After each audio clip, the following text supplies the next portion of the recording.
The wire cut into her wrists with every breath. Maya pressed her shoulders against the fence post, trying to shift weight off her arms, but the barbed wire only bit deeper. The sun had climbed past noon. She could tell by the shadow of the post now, a short dark line pointing north like an accusation. Her captors were gone. 3 riders' dust trails fading east toward Garnet Valley. They had left her the way men left things they were done with, discarded, expected to disappear. The bay mare, her sister's horse, the last living thing that remembered Nasha, lay 10 feet away. Still breathing, bullet in the shoulder. They had shot it when Maya tried to ride away. She didn't scream. Screaming was what they wanted. Instead, Maya counted. Breaths, heartbeats. The number of fence posts she could see down the wire line. 43. 43 posts between her and the horizon. That's when she heard it. Hoofbeats. Single rider. Coming slow from the west. Her jaw tightened. Not rescue. Never rescue. Just a different kind of danger. The rider crested the ridge. A tall, broad-shouldered silhouette against the white sky. He stopped. She watched him take in the scene. Woman tied, horse dying, no one else around. He dismounted. Maya's voice came out raw, each word a test. Finish it or ride on. Don't waste my time with mercy. The man kept walking. Didn't pull his gun, didn't smile, just walked. When he got close enough, she saw his eyes, blue, pale blue, and something inside her went cold. She knew those eyes. Not from yesterday, not from last month, from 3 years ago, from the night her world burned. The man stopped 6 feet away. His face was weathered, carved by sun and wind into something harder than it should have been for a man who looked to be in his middle 30s. He wore a plain cotton shirt, sleeves rolled to the elbows, working man's clothes. Rancher, maybe. His hands hung loose at his sides, open, unthreatening. But those eyes. "Can you stand?" he asked. His voice was low, careful, like he was talking to something wild that might bolt. Maya didn't answer. She was too busy listening, not to his words, to the sound underneath them, the timbre, the rhythm. She had heard that voice before. The man took another step. Maya's muscles coiled tight. "I'm going to cut you down," he said. "Don't fight me." He pulled a knife from his belt. The blade caught the sun, flashing white-hot for a moment before he reached up and began sawing through the wire wrapped around her wrists. The moment the tension released, Maya's legs gave out. She collapsed forward, and the man caught her, one arm around her waist, the other steadying her shoulder. "Easy now," he said. And there it was. Easy now. Those 2 words in that exact cadence, spoken 3 years ago by a man she had never seen but would never forget. Maya's breath stopped. The night of the raid. The soldiers pouring through the camp like a flood. Fire and gunshots, and her sister Nasha grabbing her hand, pulling her toward the trees. And then a soldier. Young. Pale eyes catching the firelight. Standing in their path. Nasha had frozen. Mia had frozen. The soldier had lifted his rifle, and for one terrible moment Maya thought he would shoot. But instead he lowered it, stepped aside, whispered 2 words. Easy now. They ran. And then 30 seconds later, the gunshot. Nasha falling. Mia kept running. She never saw the soldier's face, only his eyes, only heard his voice. Easy now. The man holding her now pulled back slightly, giving her space. He guided her down to sit on the ground, her back against the post. Then he turned toward the bay mare. "Your horse?" he asked. Maya nodded, still too shaken to speak. The man walked over to the mare, knelt beside it, examined the wound in its shoulder. The horse's breathing was labored, its eyes rolling white with pain. "Bullet went clean through," the man said. "She'll live if we can get her stable." He stood, walked to his own horse, and retrieved a cloth and a canteen. He poured water onto the cloth, then pressed it gently against the mare's wound. The horse flinched but didn't thrash. Maya watched him work. His movements were sure practiced. This was a man who knew animals, who knew how to quiet pain without adding to it. After a few minutes he stood and walked back to Maya. He offered her the canteen. "Drink." She hesitated, then took it. The water was warm, tasted faintly of metal, but it washed the dust from her throat. "Who did this?" the man asked. Maya lowered the canteen, met his eyes. "3 men, from Garnet Valley." "Did they say why?" "They said I was trespassing. They said I shouldn't have been riding near their land." The man's jaw tightened, just slightly, a muscle twitching beneath the stubble. "There's no law against riding," he said. "There is when you're Apache." The word hung between them. Apache. It carried weight here. Weight and danger. The man didn't flinch, didn't step back. He just nodded slowly. "Can you walk?" he asked. "Yes." "My ranch is 2 miles west. I can tend to your wounds there. Your horse, too." Maya studied him, this stranger with the familiar voice and the unfamiliar kindness. "Why would you help me?" she asked. The man looked at her for a long moment, and in that moment she saw something flicker across his face, something old and heavy. "Because leaving you here would make me no better than the men who tied you to this post," he said. He turned and walked back to his horse, mounted, then extended a hand down toward her. Maya stared at that hand, calloused, scarred across the knuckles, a hand that had seen violence, but it was steady, and it was offered. She took it. He pulled her up behind him. She wrapped her arms around his waist to keep from falling, feeling the solid warmth of him through the cotton shirt. The man clicked his tongue and the horse began to walk. Slow, careful, so as not to jostle her too much. Behind them the bay mare struggled to its feet and followed, limping but alive. They rode in silence. The sun beat down. The landscape stretched wide and red and empty in all directions. After a while the man spoke. "My name is Garrett," he said. "Garrett Hale." Maya said nothing. "You don't have to tell me yours," Garrett added. "Not if you don't want to." Another stretch of silence. Then quietly Maya spoke. "Maya." Garrett nodded. Didn't ask for more. They rode on. The ranch appeared on the horizon as a low cluster of buildings, a main house, a barn, a corral, all of it modest, functional, built to withstand the harsh weather that swept across this part of Arizona territory.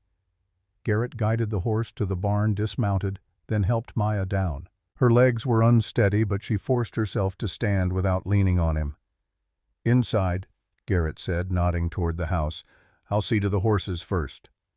Maya hesitated. "Go on," Garrett said. "Door's open. There's water in the pitcher by the window. Help yourself." He turned back to the horses, leading his mount into the barn. The bay mare followed. Maya stood alone in the yard for a moment. Every instinct told her to run, to leave now before this became complicated, before she owed this man anything. But her legs wouldn't carry her far, and the mare needed care. She walked to the house. The door was unlocked, just as Garrett had said. She pushed it open and stepped inside. The interior was dim, cooler than the outside. A single room divided by function rather than walls. A bed in one corner, a small table and 2 chairs, a stove, shelves lined with canned goods, tools, a few books. Everything was clean, orderly, the kind of order that came from living alone and needing to know where everything was. Maya walked to the window, found the pitcher of water, poured a cup and drank. Her eyes wandered the room, and then they stopped. On the desk near the bed, partially open, was a wooden drawer. Inside, something caught the light, something red. Maya set down the cup, moved closer, reached into the drawer. Her fingers closed around fabric. She pulled it out. A handkerchief, small, embroidered along the edges with a pattern of interlocking diamonds. Apache work, traditional, the kind of stitching taught from mother to daughter, the kind Maya's mother had taught her, the kind Maya's mother had taught Nasha. Maya's hands began to shake. She turned the handkerchief over. In the corner, barely visible, were initials stitched in dark thread. N, for Nasha. Maya's breath came faster now, her heart pounding. There was only one way a white man would have this handkerchief. Only one way. The door opened behind her. Maya spun around the handkerchief clutched in her fist. Garrett stood in the doorway. He saw what she was holding. His face didn't change, but something in his eyes did. Recognition. And something else. Regret. "Where did you get this?" Maya's voice was barely more than a whisper. Garrett stepped inside, closed the door. He moved slowly like a man approaching a loaded gun. "It belonged to someone," he said. "I know who it belonged to," Maya said. "She was my sister." Garrett stopped. His jaw worked. For a long moment he said nothing. Then quietly, "I'm sorry." "Sorry?" Maya's voice cracked. "You're sorry?" "Yes." "Did you kill her?" The question cut through the room like a blade. Garrett's eyes met hers, and in them she saw the truth before he spoke it. "No," he said, "but I couldn't save her." Maya's vision blurred. Her throat closed. "Explain," she managed. Garrett walked to the table, sat down heavily as though the weight of what he was about to say was too much to carry standing. "3 years ago," he began, "my brother was stationed with the cavalry. Fort Lowell. He wrote me letters, told me things he couldn't tell his commanding officers." Garrett paused, rubbed a hand over his face. "He told me about a night raid on an Apache camp. He said the orders were wrong, said the camp wasn't hostile, just families, women, children." Maya's hands tightened into fists. "He said he tried to stop it," Garrett continued, "but he was just one man, and the others wouldn't listen." "So he did nothing," Maya said bitterly. "No," Garrett said. "He did something. He let people go, as many as he could. He stood in their way and told them to run." Maya's breath hitched. "A woman and a girl," Garrett said. "He let them go, told them to run for the trees." Maya closed her eyes. "But someone else saw," Garrett said. "One of the other soldiers. He shot. The girl fell. Nasha. My brother tried to stop him," Garrett said. "Fought him. But it was too late." He looked down at his hands. "The next day my brother was found dead. They said it was an accident, a fall from his horse. But I knew they killed him because he wouldn't keep quiet about what happened." Garrett reached into his pocket and pulled out a folded piece of paper. He set it on the table. "This is the last letter he sent me, the one where he told me everything." Maya didn't move. "He sent the handkerchief with it," Garrett said. "Said it belonged to the girl who died. Said he took it so he'd never forget what they did, so he'd have proof if he ever got the chance to report it." Garrett looked up at Maya. "But he never got that chance," Garrett said. "So I've been trying to finish what he started." Maya stared at him, at this man who had saved her from the fence post, who had cared for her horse, who carried her sister's handkerchief like a penance. "Your brother," she said slowly. "What was his name?" "Thomas," Garrett said. "Thomas Hale." The name meant nothing to her. She had never known the soldier's name, only his voice. Easy now. "Was he the one who told us to run?" Maya asked. Garrett nodded. Maya's legs gave out. She sank into the chair across from Garrett, the handkerchief still clutched in her hand. For 3 years she had carried the weight of Nasha's death. For 3 years she had believed the soldier who let them go was also the one who pulled the trigger. But he wasn't. He had tried to save them both, and died for it. "I don't understand," Maya said. "If your brother is dead, why are you still here? Why are you hiding on this ranch?" Garrett's expression darkened. "Because the men who killed my brother are still out there," he said. "And they know I have his letter. They know I have proof of what they did." "Then why haven't you gone to the authorities?" "Because the man who gave the orders," Garrett said, "is the law here." Maya looked up sharply. "His name is Virgil Cade," Garrett said. "He was a major in the cavalry. Now he owns half of Garnet Valley, the mine, the land, and he owns the marshal, too." Maya's blood ran cold. "Cade," she whispered. "You know him." "He's one of the men who tied me to the post," Maya said.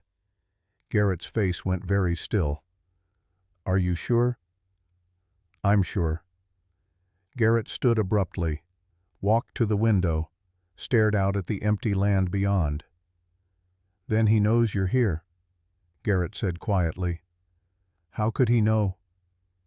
"Because Cade doesn't do anything halfway," Garrett said. "He tied you to that post to send a message, but he also wanted to see who would find you, who would be foolish enough to cut you down." He turned back to face her. "He wanted to see if I'd come." Maya felt the room tilt. "You think he knows about your brother's letter?" she said. "I know he does," Garrett said. "He's been looking for it for 3 years, and now he's going to use you to get to me." Maya stood. The handkerchief fell from her hand, drifting to the floor like a ghost. "Then I should leave," she said. "I shouldn't have come here." "Too late for that," Garrett said. "If you leave now, Cade will find you, and he'll kill you to make sure you can't testify about what happened to your sister." "Then what do you suggest?" Garrett looked at her, and in his eyes she saw something she hadn't expected. Resolve. "We stay here," he said. "We wait, and when Cade comes we make sure he doesn't leave." Maya's heart hammered. "You mean kill him?" "I mean stop him," Garrett said. "However we have to." For a long moment they stood there, two strangers bound together by violence and loss and the ghosts of people they couldn't save. Outside the sun was beginning to set. The sky bled red and orange, painting the desert in shades of fire. Maya bent down, picked up the handkerchief, folded it carefully and placed it back in the drawer. "I'll stay," she said, "but not because I trust you." "I don't expect you to," Garrett said. "I'll stay because I want to see Cade answer for what he did." Garrett nodded. "That's reason enough." The first week passed in a kind of wary silence. Maya slept in the house. Garrett slept in the barn. He insisted, said it wasn't proper for them to share the same roof overnight, even if they were in different corners of the room. Maya didn't argue. She needed the space, needed time to think, during the days they worked. Garrett tended to the horses, mended fences, hauled water from the well. Maya helped where she could, though her wrists were still raw from the wire and her body still ached from the hours spent tied to the post. They spoke little. When they did, it was about practical things: the weather, the condition of the mare's wound, which was healing slowly but cleanly, the supplies they would need if they were going to stay here for any length of time. They did not speak about Nasha, or Thomas, or Cade, but those names hung between them anyway, invisible and heavy. On the 8th day, Maya woke before dawn. She dressed quietly and stepped outside into the cool morning air. The barn door was open. She could see Garrett inside, working by lamplight. He was carving something, his back to her. Maya walked closer. As she approached, she saw what he was making: a wooden marker, a grave marker, the kind you drove into the ground to mark a final resting place. On the surface he had carved a name: Thomas Hale. Maya stopped in the doorway. Garrett must have heard her because he paused, his knife hovering above the wood. "I never buried him," Garrett said without turning around. "They wouldn't let me see the body. Said it was too damaged. Said it was better to remember him as he was." He set the knife down, ran his hand over the name he'd carved. "But I needed something," Garrett continued. "Something to remind me why I'm still here." Maya stepped into the barn. "How many names have you carved?" she asked. Garrett turned to look at her. In the lamplight his face looked older, more tired. "Counting this one," he said. 7. 7 people you couldn't save. 7 people I should have saved." Maya moved closer, looked at the marker. "Your brother tried," she said. "That counts for something." "Does it?" Garrett's voice was flat. "He tried, and he died. And the people he tried to save died anyway." "Not all of them," Maya said. "I'm still alive." Garrett looked at her, really looked at her. "You shouldn't be," he said. "By all rights you should have died that night, or 100 times since. But I didn't." "No," Garrett agreed. "You didn't." He picked up the marker, carried it outside. Maya followed. Behind the barn there was a small plot of land, flat, empty except for 6 other markers, each one carved with a different name. Maya didn't recognize any of them. Garrett drove the new marker into the ground beside the others, stepped back, stood there for a moment looking down at the row of names. "Who were they?" Maya asked. "People I knew in the cavalry," Garrett said. "People who died because of orders they shouldn't have followed, or because of orders they refused to follow." He turned to face her. "Thomas wasn't the only one," Garrett said. "Cade has been covering his tracks for years. Anyone who questioned him, anyone who tried to report what he did, they all ended up dead. And you've been trying to prove it." "Yes." "Alone." Garrett didn't answer. Maya crossed her arms. "That's a good way to end up with your name on one of these markers," she said. "I know. Then why haven't you asked for help?" "Because everyone I've asked has either refused or ended up dead." The bluntness of the statement hit Maya like a fist. She looked at the markers again. 7 names, 7 people who had tried to stand against Virgil Cade. "You said Cade owns the marshal," Maya said. "What about the army? Can't you go to them?" "The army doesn't care," Garrett said. "To them, Thomas was a deserter. I'm a deserter. And the Apache are the enemy. Why would they investigate the death of an enemy?" Maya felt anger flare hot in her chest. "So that's it," she said. "We just hide here and wait for Cade to find us." "No," Garrett said. "We wait for him to make a mistake." "What kind of mistake?" "The kind where he shows his hand," Garrett said. "Cade is careful. He doesn't act unless he's sure he'll win. But if he thinks I have something he wants, he'll come for it. And when he does, we'll have proof." "Proof of what?" "That he's willing to kill for it." Maya shook her head. "That's not a plan," she said. "That's a death sentence." "Maybe," Garrett said. "But it's the only plan I have." He walked past her back toward the house. Maya stayed by the markers, stared down at Thomas's name. She thought about Nasha, about the night she died, about the soldier who had tried to save them and failed, about the fact that she was still alive and Nasha wasn't, and nothing she did would ever change that, but maybe she could make sure it didn't happen to anyone else. She turned and followed Garrett back to the house. The second week brought a visitor. Maya was inside preparing a simple meal of beans and hardtack when she heard the sound of hoofbeats approaching. She moved to the window, looked out. A single rider, older, Apache, riding a paint horse that looked as weathered as its owner. Maya's hand went instinctively to the knife at her belt. Garrett emerged from the barn. He saw the rider and stopped, raised one hand in greeting. The rider returned the gesture, dismounted. The 2 men approached each other, and to Maya's surprise they embraced. She stepped outside. The older man turned to look at her. His face was lined with age, his hair streaked with white, but his eyes were sharp and clear. "Maya," Garrett said, "this is Kuruk. He's a friend."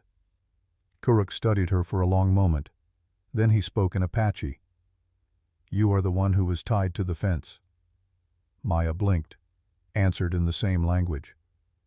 "How did you know?" "Because Garrett told me." She looked at Garrett. "You speak Apache." "Some," Garrett said. "Kuruk taught me." Kuruk smiled faintly. "He is a slow learner," Kuruk said. "But he tries." He turned back to Maya. "I came to see if you were real," Kuruk continued in Apache. "Garrett told me he found you. I wanted to make sure he wasn't seeing ghosts again." "Again?" Maya asked. Kuruk glanced at Garrett. "He has spent too much time alone," Kuruk said.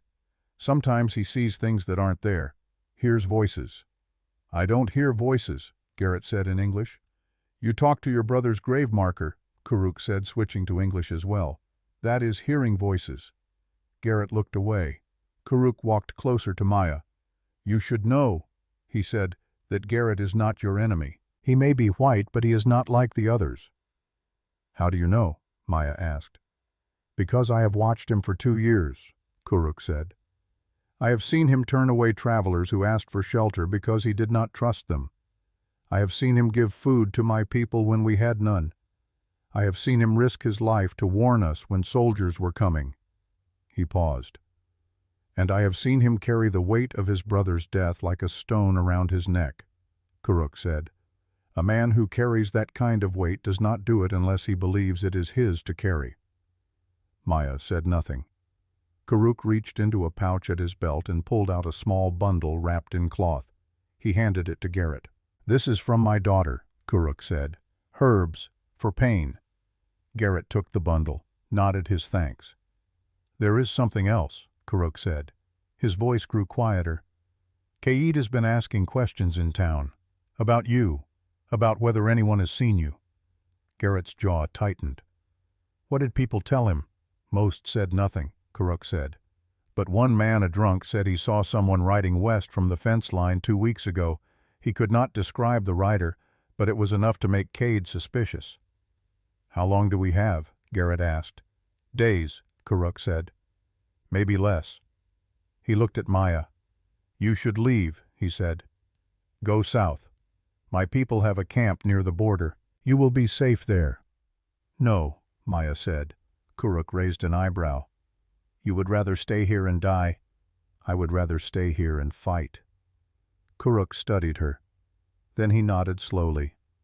"You are like your sister," he said. Maya froze. "You knew Nasha?" "I knew of her," Kuruk said. "She was brave. Too brave, some said. She would not run when the soldiers came. She stood her ground." He paused. "That is why she died." Maya felt the words like a blow. Kuruk turned to Garrett. "If you are going to stay, you will need more than courage," he said. "You will need proof, real proof, not just a letter." "I know," Garrett said. "Then find it," Kuruk said, "before Caid finds you." He mounted his horse, looked down at them both. "I will return in 1 week," he said. "If you are still alive, we will talk then." He rode away, disappearing into the distance. Garrett and Maya stood in silence. Finally, Maya spoke. "He's right," she said. "We need more than the letter." "I know," Garrett said. "Then where do we find it?" Garrett looked toward the eastern horizon, toward Garnet Valley. "Where Caid keeps it," he said. Maya followed his gaze. "You mean break into his house?" "I mean find the one thing he can't afford to lose," Garrett said. "The ledger." "What ledger?" "The one Thomas told me about," Garrett said. "Caid keeps a record of everything. Every piece of land he's stolen, every man he's bribed, every order he's given that broke the law." "Why would he keep something like that?" "Because men like Caid need to remember their victories," Garrett said. "They need proof that they won." Maya shook her head. "That's insane. Even if the ledger exists, how would we get to it?" "Carefully," Garrett said. He turned to face her. "I'm not asking you to come," he said. "This is my fight, not yours." "It became my fight the moment your brother let me live," Maya said.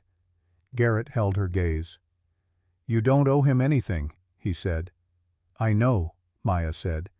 "But I owe my sister the truth, and the only way to get that is to make Caid answer for what he did."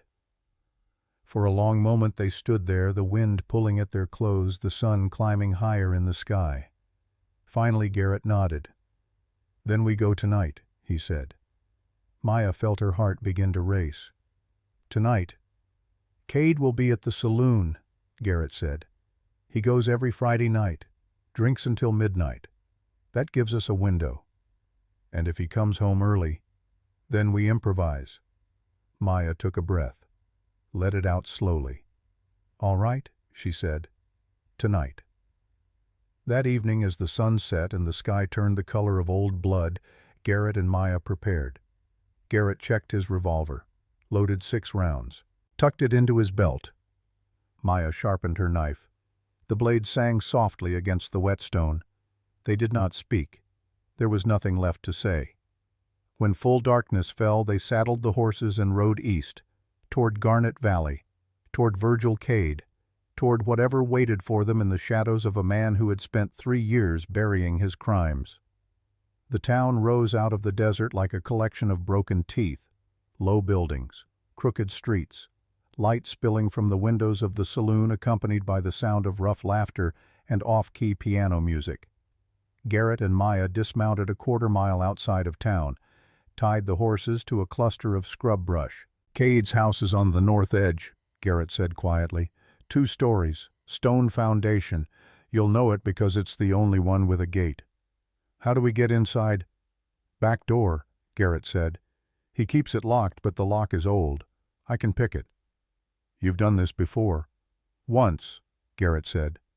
"A year ago. I didn't find the ledger then, but I know where to look now." They moved through the darkness, keeping low, avoiding the main streets. Cade's house loomed ahead, just as Garrett had described. 2 stories, stone foundation, a wrought iron gate surrounding the property. Garrett tested the gate. It wasn't locked. He pushed it open slowly, wincing at the faint creak of the hinges. They slipped inside. The house was dark, no lights in the windows. Garrett led the way around to the back, found the door, knelt down and pulled a thin piece of wire from his pocket. He worked the lock.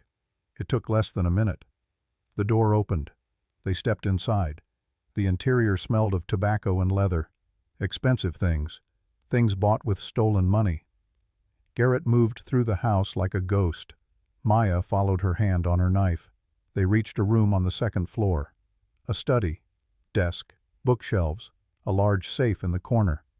Garrett went to the desk, opened drawers, rifled through papers. Mia kept watch by the door. Minutes passed. Then Garrett froze. "Found it," he whispered. He pulled a leather-bound book from a hidden compartment in the desk, opened it, scanned the pages. His face went pale. "What is it?" Maya asked. "Everything," Garrett said. "Names, dates, payments, orders to kill." He flipped to a page near the middle. "Here," he said. "October 18th, 1881. Night raid Apache camp coordinates 34.2 north. Authorization, Major Virgil Cade." He looked up at Maya. "This is it," he said. "This is proof." And then they heard it. Footsteps. Heavy. Slow. Coming up the stairs. Garrett and Maya froze. The footsteps stopped outside the study door. A voice spoke. "I was wondering when you'd finally come for it." The door swung open. Virgil Cade stood there, tall, gray-haired, a revolver in his hand. He smiled. "Hello, Garrett," he said. "It's been a long time." "Tôi xin lỗi chân thành vì đã không hoàn thành đúng yêu cầu bay nghiên tu. Bạn hoàn toàn đúng khi chỉ ra điều này. Đó là sai lầm nghiêm trọng trong công việc của tôi. Tôi sẽ viết lại phần 2 đầy đủ, bay nghiên từ ngay bây giờ, bao gồm cả 2 chương, với đầy đủ twist khoảnh khắc tinh và phát triển nhân vật như dàn ý đã đề ra." Virgil Cade stood in the doorway like a man who had all the time in the world. The revolver in his hand was steady, aimed at the space between Garrett and Maya. His smile never reached his eyes. He was taller than Garrett had expected, broader in the shoulders, the kind of man who had spent his youth breaking horses and his middle years breaking people. Gray streaked through his hair, but his face still held the hardness of someone who had never learned to forgive. "You're predictable, Hale," Cade said. His voice was smooth, almost gentle, the voice of a man who had given 1,000 orders and watched them all carried out without question. "I knew you'd come eventually. Men like you always do. You think justice is something you can hold in your hands." He stepped into the room. Behind him 2 other men appeared, the same 2 who had tied Maya to the fence post weeks ago. They carried rifles, the barrels gleaming in the lamplight. One of them had a fresh bruise on his jaw. The other walked with a slight limp. They had been waiting, not just tonight, for weeks, maybe months. Garrett didn't move. The ledger was still in his hands, leather worn smooth from years of use. He could feel the weight of it. Not just the physical weight, but the weight of every name written inside, every life reduced to a line of ink. "Put it down," Cade said. Slowly, Garrett hesitated. His mind raced through options. The window was too far. The door was blocked. Maya was unarmed except for her knife. "I said put it down." Garrett set the ledger on the desk, raised his hands. Cade walked closer. His boots made no sound on the thick carpet. Everything about him was controlled, deliberate, the walk of a predator who had never known what it meant to be prey. He picked up the ledger, flipped through it casually as if checking that all the pages were still there. His fingers traced the edge of one page, then another. "This book," Cade said, "represents 20 years of my life. Every decision I made, every problem I solved, every obstacle I removed." He looked at Garrett. His eyes were the color of winter sky. Cold, empty. "Your brother was an obstacle," Cade said, "just like you." Garrett's jaw clenched. He could feel his pulse in his temples, taste copper on his tongue. "Thomas did nothing wrong." "Thomas stuck his nose where it didn't belong," Cade said. "He questioned orders, made noise about things that should have stayed quiet, things that didn't concern him. He tried to stop a massacre. He tried to interfere with military operations," Cade corrected. His tone was the same one might use to explain basic arithmetic to a child. Patient, condescending. "There was a camp on land that had mineral deposits, significant deposits, the kind that could fund expansion, bring railroad lines, transform this entire territory." He closed the ledger, set it back on the desk with care. "The people living on that land had no legal claim to it, no papers, no rights recognized by any court. They were squatters, and when squatters refused to move you, remove them." "They were families," Maya said. Her voice cut through the room like a blade. "Children." Cade turned to look at her. Really look at her. His expression didn't change, but something flickered behind his eyes. Recognition, perhaps, or calculation. "You're the girl who lived," he said. "The one Thomas let go." Maya said nothing, but her eyes burned with a fire that made the lamplight seem dim. "I remember your sister," Cade continued. He spoke the words as if commenting on the weather. Casual, almost friendly. "She had spirit, fought back even when she knew she couldn't win, tried to grab a soldier's rifle. Foolish, really, but brave." He paused. "You have that same look in your eyes." "You killed her," Maya said. Each word was deliberate, heavy. "No," Cade said. "One of my men killed her. I gave the order to secure the camp, to remove any threats. What happened after that was just soldiers doing their jobs, following orders, the way soldiers are supposed to." He walked closer to Maya. She stood her ground. "Your sister made herself a threat," Cade said. "She chose violence, and violence has consequences." "She was 16 years old," Maya said. "She was running away. She was resisting lawful authority. There was nothing lawful about what you did." Cade smiled. It was a terrible smile. The smile of a man who had heard every argument, every accusation, and remained unmoved by all of them. "The law," he said, "is whatever men with power say it is. I had power. I still do. That makes everything I did lawful." Garrett's hands tightened into fists. "That's not how it works," he said. "That's exactly how it works," Cade replied. "You just don't want to admit it. You want to believe in fairy tales, in justice and righteousness and good triumphing over evil. But the real world doesn't work that way." He gestured around the room. "Everything you see here, everything this town has become, exists because I made hard decisions. Decisions men like Thomas weren't strong enough to make. Decisions that required sacrifice." "You call murder a sacrifice?" Garrett asked. "I call it necessity," Cade said. "Every great thing ever built was built on bones. The difference between a hero and a villain is just which side of the bone pile you're standing on." He turned back to his men. "Take them outside," he said. "Behind the house, make it quick." The two men moved forward, and then from somewhere outside a sound, a shout, sharp, urgent, then gunfire, not the careful aimed shots of a duel but rapid cracks echoing through the night air. Cade frowned, turned his head slightly listening. One of his men stepped to the window, peered out through the gap in the curtains. "Sir," the man said. His voice carried an edge of uncertainty. "There's someone in the street. Multiple riders. They're shooting at the saloon." "How many?" The man squinted into the darkness. "Can't tell exactly. Maybe 5 or 6. They're moving fast."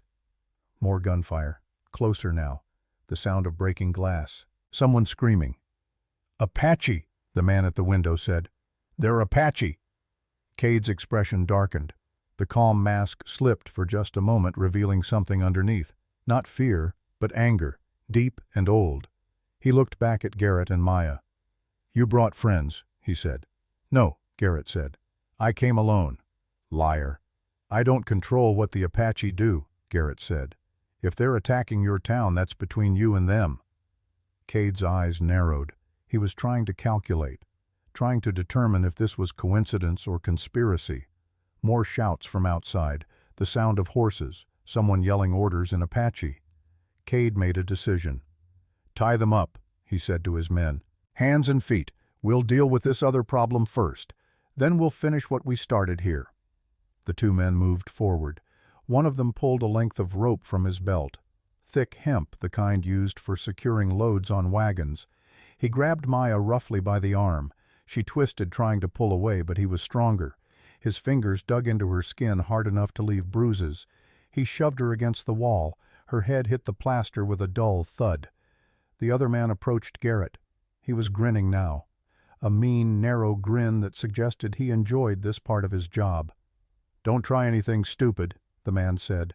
He reached for Garrett's wrist, and that's when Garrett moved. He drove his elbow up and back, catching the man squarely in the throat.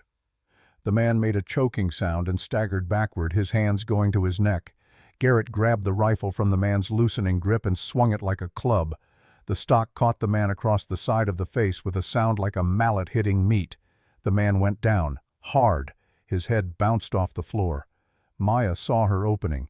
The man holding her had turned to look at the commotion. His grip had loosened.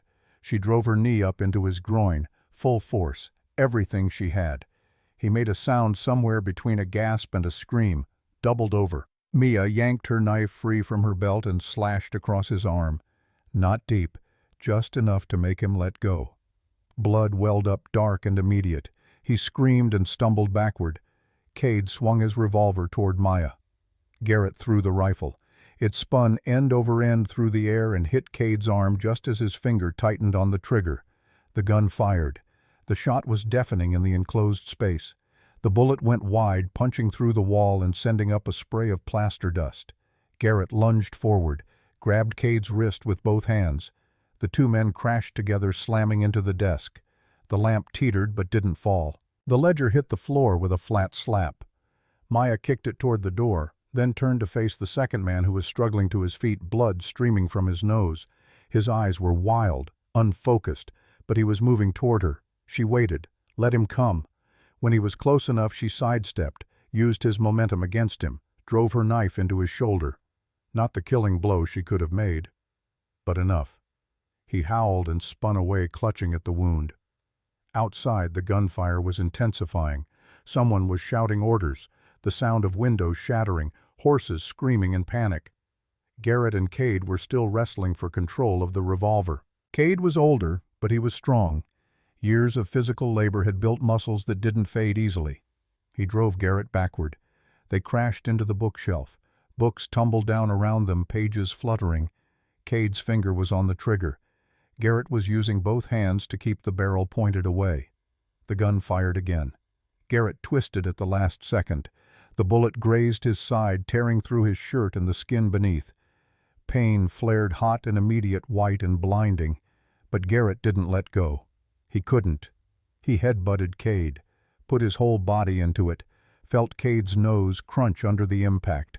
Blood sprayed warm and wet. Cade staggered back. His grip on the revolver loosened. Garrett ripped it from his hand and leveled it at him. "Don't move," Garrett said. His voice was rough, breathing hard. Cade wiped blood from his face. It smeared across his cheek, making him look like something from a nightmare. But he was still smiling, even now, even with a gun pointed at his chest. "You won't shoot me," Cade said. "Try me." "You're not a killer, Hale. Your brother wasn't either.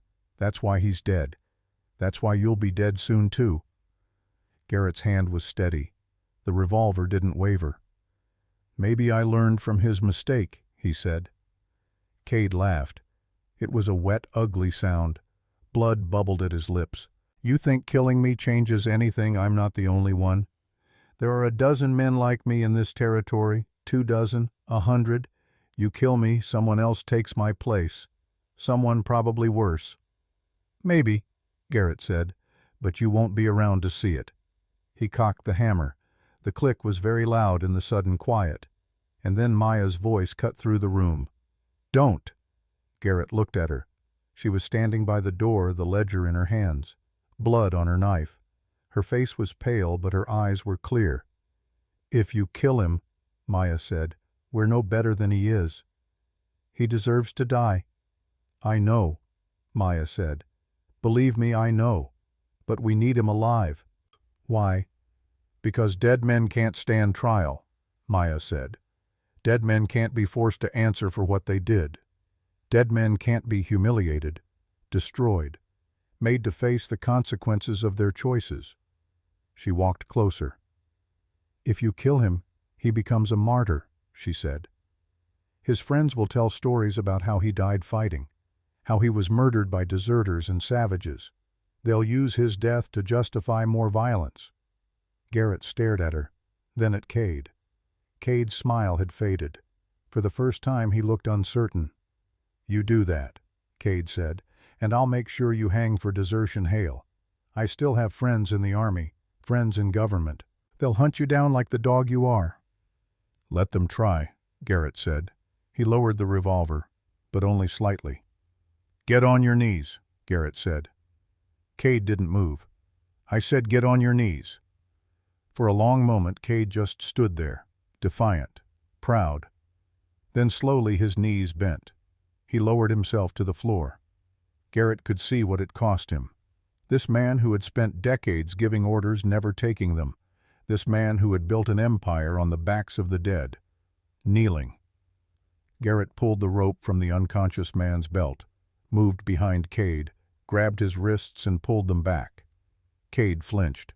Garrett tied the rope tight, tight enough that Cade's fingers started to turn white. Maya, Garrett said, check the window. See what's happening out there. Maya moved to the window, pulled the curtain aside carefully. The street below was chaos, men running in every direction, horses rearing and bolting, and cutting through it all a group of Apache riders moving with purpose and precision. They weren't shooting at people, they were shooting above them, into the air, into windows, creating panic without massacre. At the front of the group she recognized a familiar figure. Karuk. It's Karuk, Mia said. He brought others. Garrett pulled Cade to his feet by the rope. We're leaving, Garrett said, and you're coming with us. You're making a mistake, Cade said. I've been making mistakes for 3 years, Garrett said. One more won't matter.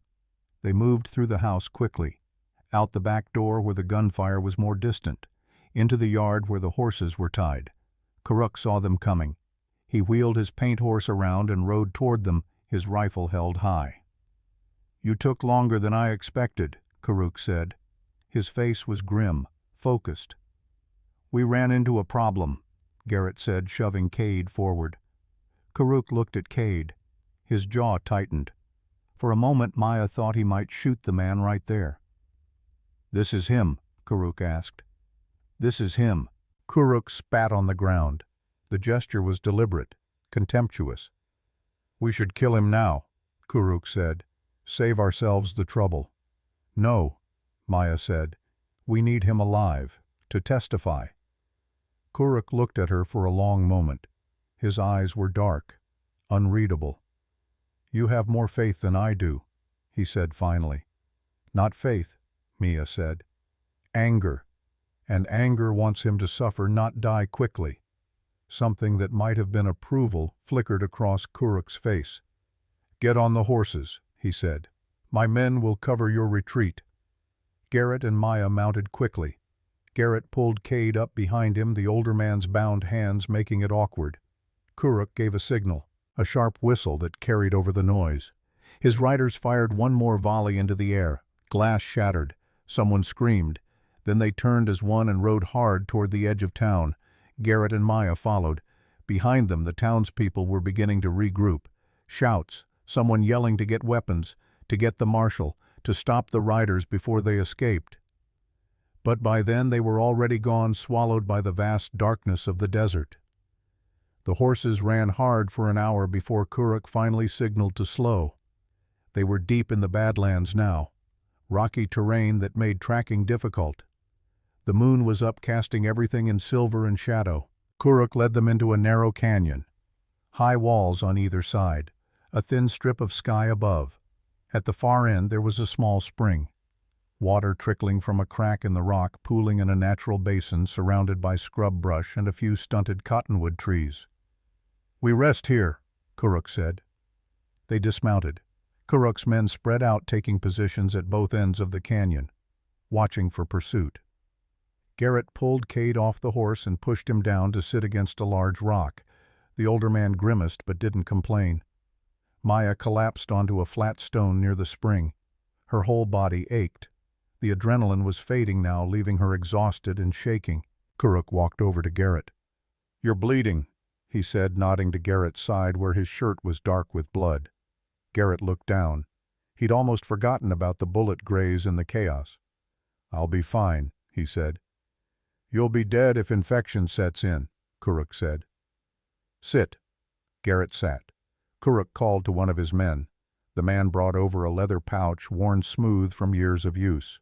Kuruk opened it and pulled out supplies: clean cloth, a bottle of whiskey, needle and thread.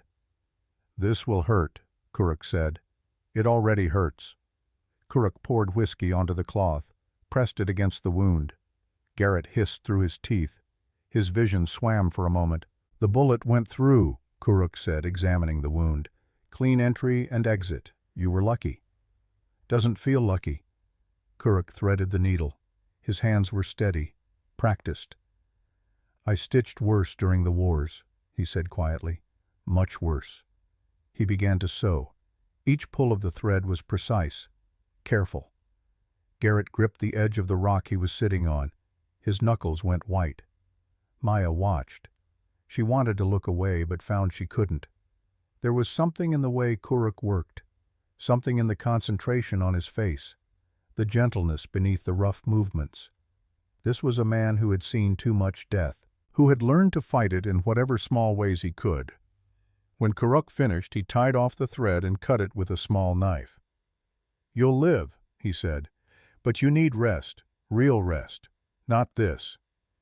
"We don't have time for rest," Garrett said. "Then you'll die tired," Kuruk said flatly. "Your choice." He stood and walked over to where Cade sat. The older man looked up at him. Even now, even bound and defeated, there was no fear in his eyes, only calculation. "I know you," Cade said. "Yes," Kuruk said. His voice was soft, dangerous. "I was at the camp the night you attacked. I lost my wife that night, my son, my daughter." Cade said nothing.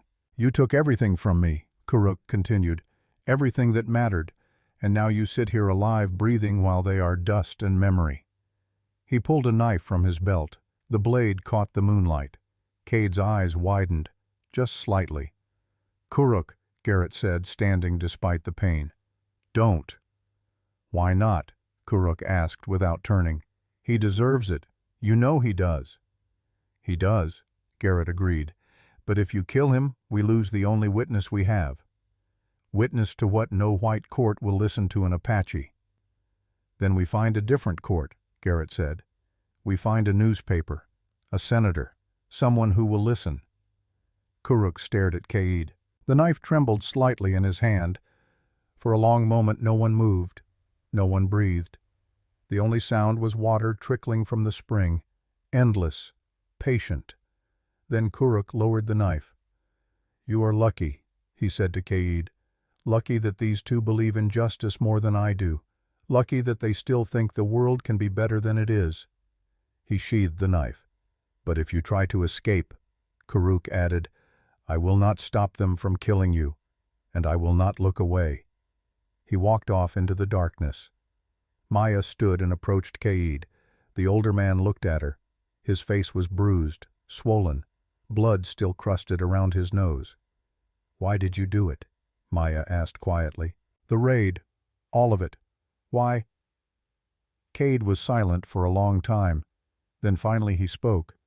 "Because I was ordered to," he said. "That's not an answer." "It's the only answer I have." Maya crouched down in front of him, close enough to see the lines around his eyes, the gray in his beard, the weariness that even he couldn't completely hide. "My sister's name was Nasha," she said.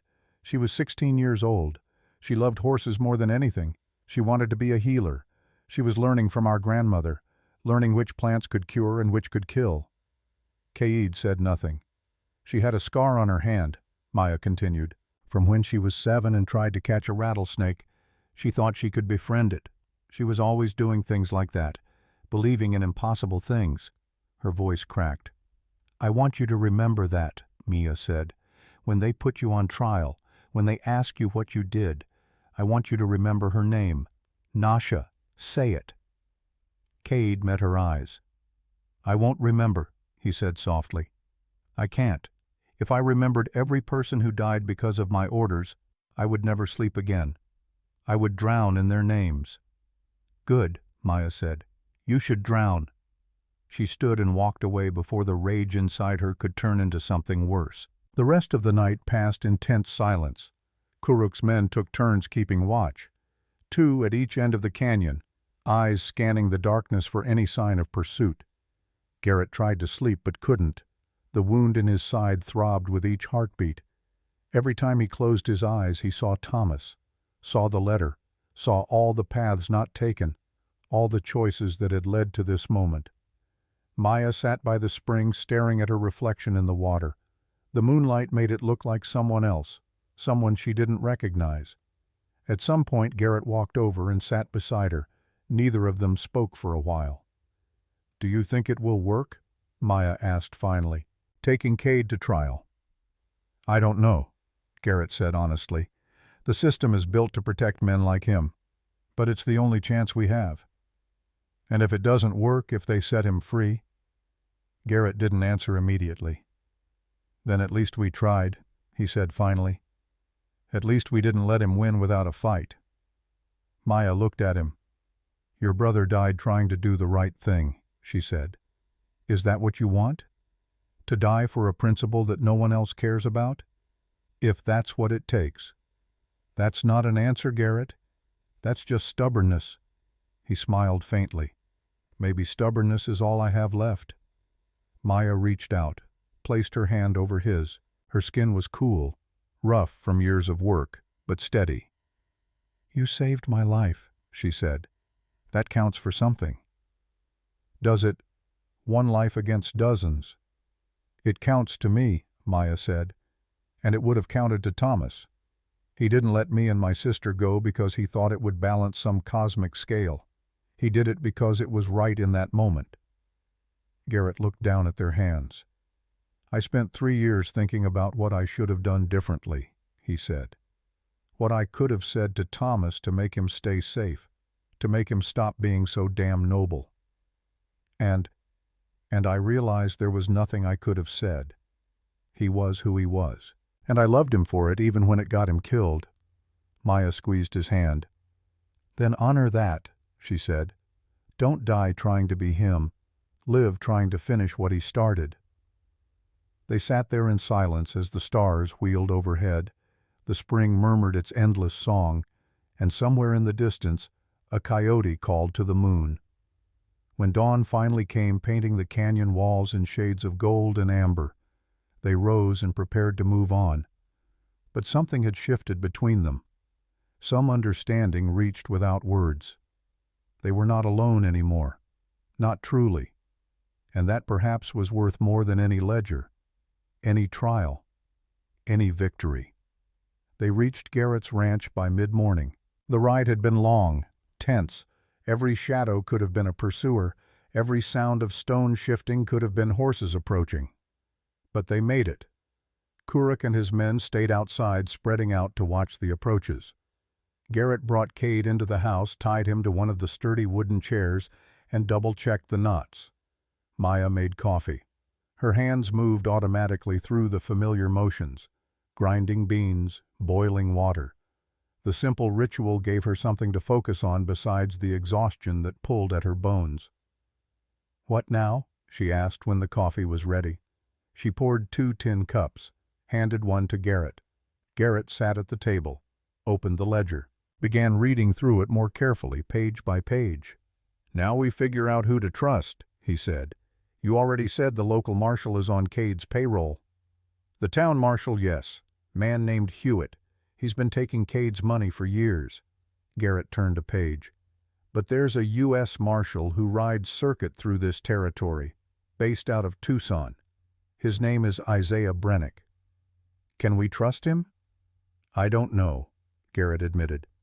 "I've never met him. But he's federal. That means he doesn't answer to the local authorities. And if we can get this ledger to him, he'll have to investigate. Have to. It's too detailed to ignore.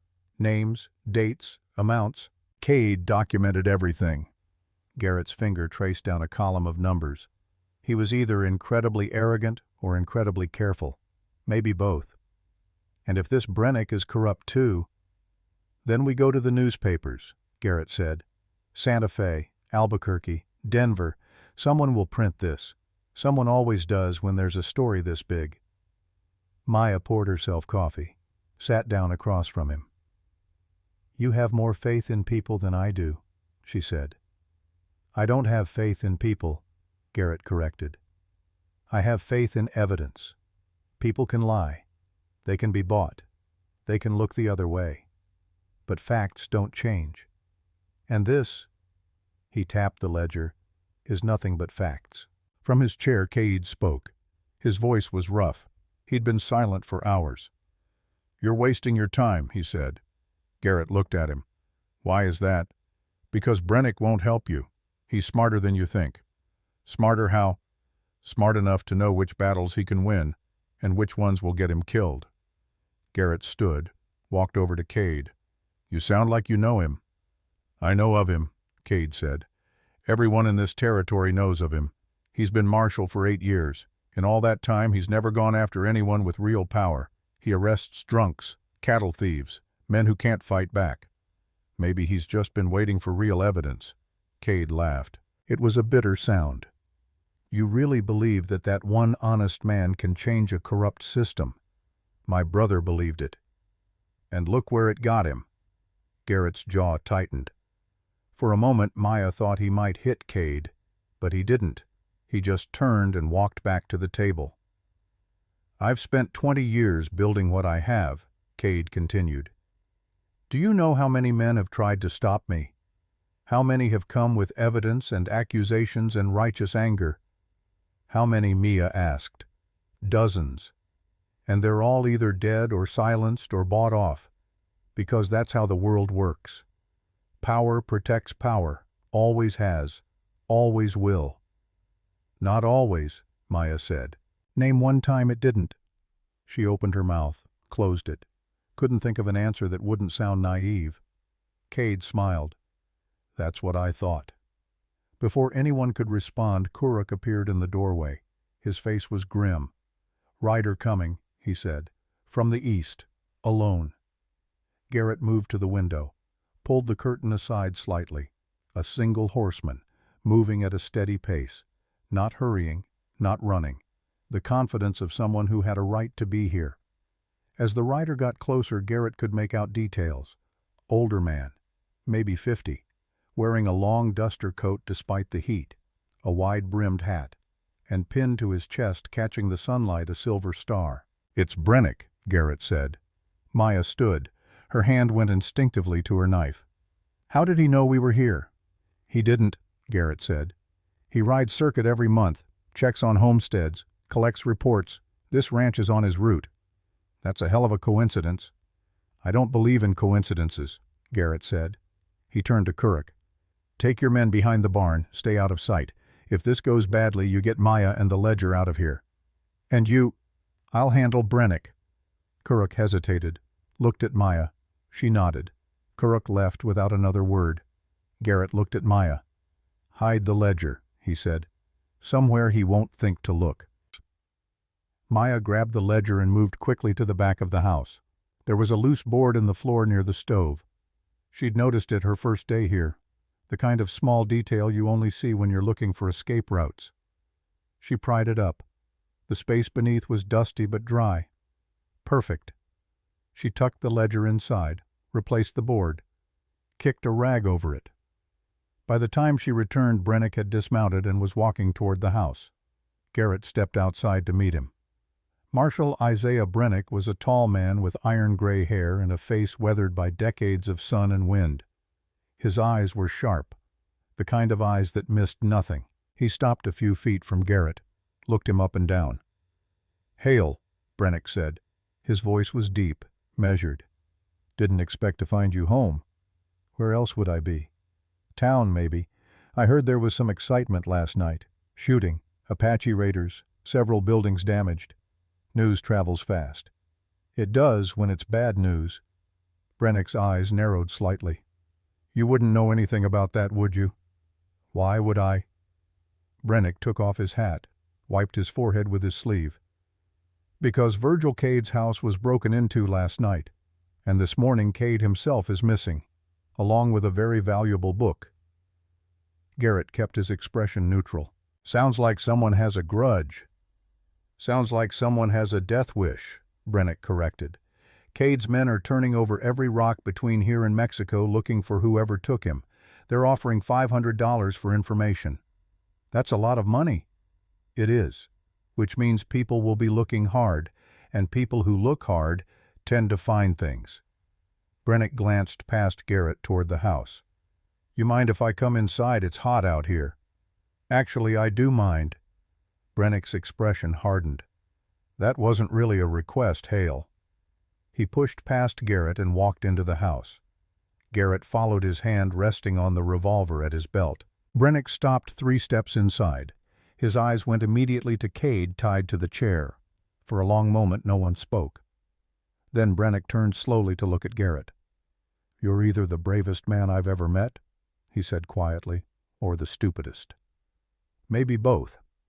Brennick walked over to Cade, looked him over, noted the bruises, the dried blood, the rope burns on his wrists. "You all right, Virgil?"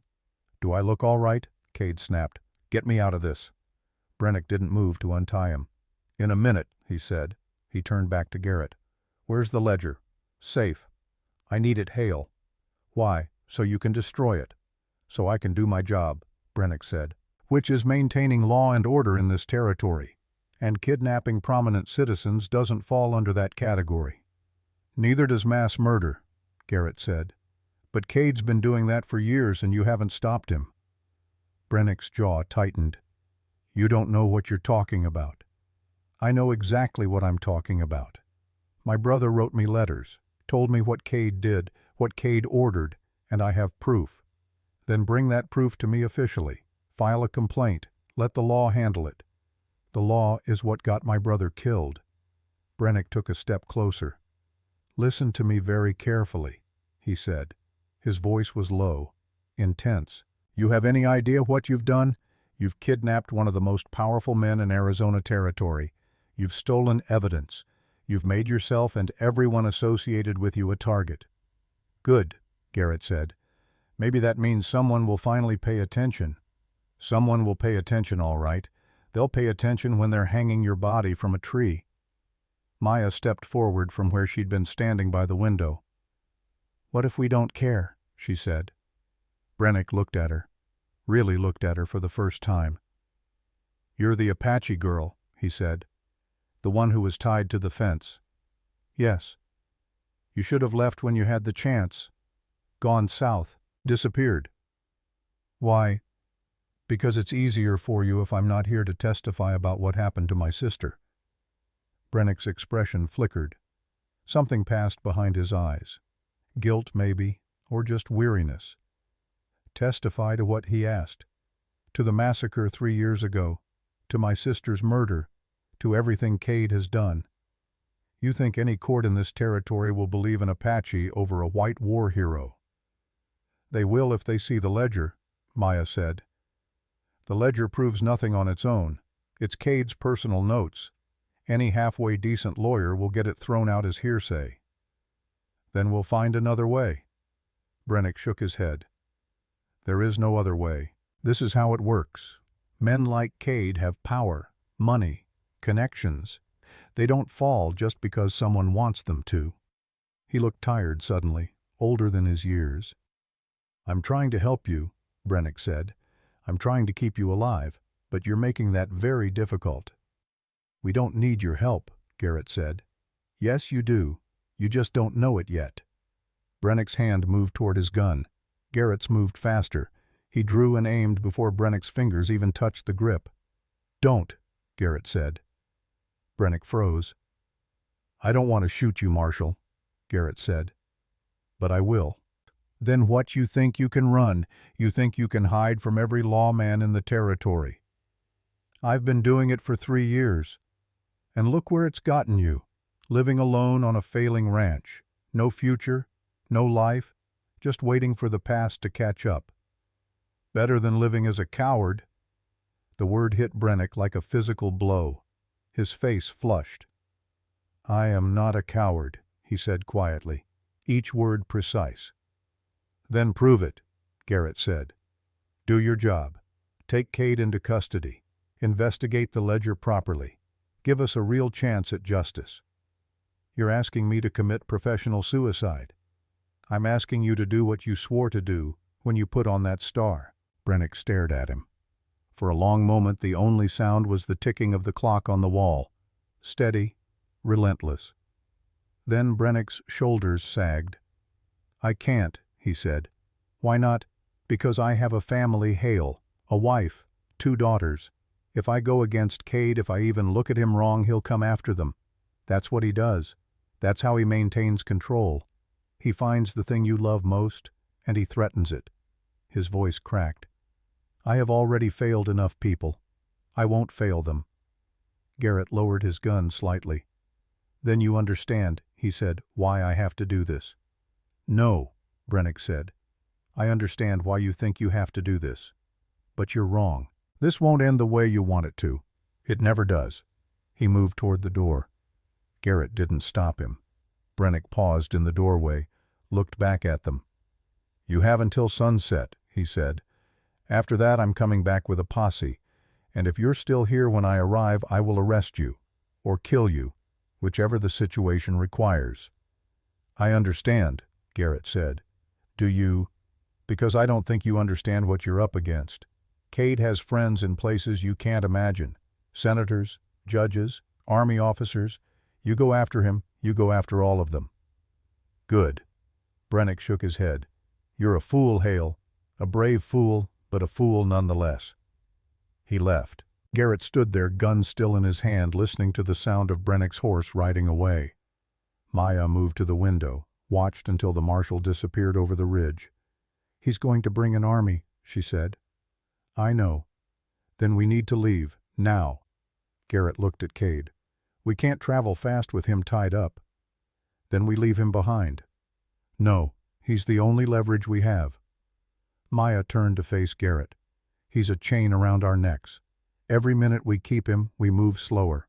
Every minute we keep him, we're easier to track, easier to catch. And every minute we keep him," Garrett said, "his men can't kill him to cover their tracks. Dead men can't testify to their own crimes." Maya opened her mouth to argue, then stopped. She realized he was right. As long as Cade was alive and in their custody, his organization had to be careful, had to weigh the cost of attacking versus the risk of Cade revealing even more in self-defense. "How long do we have?" she asked. Garrett looked at the sun. 6 hours, maybe less." Outside, Kuruk appeared. "I heard," he said. "My men are ready to move whenever you are." "Where can we go?" Garrett asked. "Somewhere defensible." Kuruk thought for a moment. "There is an old mission, 2 days' ride south. It was abandoned years ago when the priests left. But the walls are still thick, stone, built to withstand Apache raids back when we were the ones they feared." "Can we reach it before Brennick catches us?" "If we leave now and ride hard, yes. But we will be exposed for most of the journey. Open country, no cover." Garrett looked at Maya. "Your choice," he said. Maya looked at Cade, at the man who had destroyed her sister, who had destroyed so many lives, who sat there even now with that insufferable calm as if he knew something they didn't. She wanted to leave him, wanted to let him face whatever fate his enemies and his conscience had planned. But Garrett was right. As long as they had Cade, they had a chance. A small chance, but a chance nonetheless. "We take him," she said. Garrett nodded. They moved quickly, gathered what supplies they could carry, food, water, ammunition, blankets, saddled the horses, pulled Cade to his feet and hoisted him onto a mount, his hands still bound in front of him now so he could hold the saddle. Kuruk's men formed up around them, a protective circle. Within 20 minutes they were riding south. Behind them, Garrett's ranch stood silent and empty. The clock on the wall kept ticking. The coffee Maya had made grew cold in its cups. And somewhere to the east, Marshal Isaiah Brennick was gathering men, checking weapons, preparing for what he knew would come. The sun climbed higher in the sky. The chase had begun in earnest, and there was no turning back. Not now, not ever. The mission rose from the desert like a broken promise. 2 days of hard riding had brought them here. 2 days of watching the horizon for dust clouds. 2 days of rationing water and pushing the horses to their limits. 2 days of watching Virgil Cade change. It had been subtle at first. On the first night when they made camp in a dry wash, Cade had sat by the fire longer than necessary, just staring into the flames, not speaking, not sleeping, just watching the fire consume itself. On the second day he had spoken. "Do you have children, Hale?" Garrett had been checking the horses. The question caught him off guard. "No." "Good," Cade had said. His voice was different, quieter. "Because the worst thing a father can do is leave his children a legacy of shame." Garrett had turned to look at him. Cade's face was haggard. 2 days without proper food or water had carved away the veneer of power, revealing something underneath, something tired. "You have children?" Garrett had asked. "Had," Cade said. "A son, 19, Apache arrow through the throat." Silence.